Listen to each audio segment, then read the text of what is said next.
From Daily Forex, this is Chris taking a look at the Bitcoin market. Bitcoin initially rallied a bit during the trading session on Thursday, but gave back those gains as we continued to look a little bit soft here. In fact, with a little bit of imagination, you could even suggest that we are in the midst of forming a head and shoulders pattern. It's a sloppy one. It's not necessarily one that I'm overly excited to take as a short trade, but it is something worth paying attention to. That being said, I'm not shorting Bitcoin anytime soon. I think this is a situation where maybe we just got a little ahead of ourselves, and now we have to work off that froth. In fact, that's what I've been saying for a couple of weeks now, as we have drifted lower by about $7,000.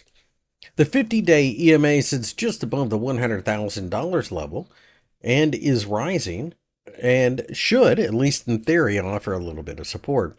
The $100,000 level itself should offer support also. If we were to break down below that level, then the $95,000 level could be your next target for buyers to come in and pick up cheap Bitcoin. Keep in mind, this is a Wall Street asset, so that will keep it somewhat inflated anyway, because you can buy it via ETF.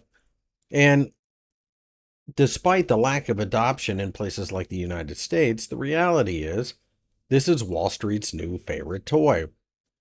It will remain viable as long as BlackRock and others have their hands in it.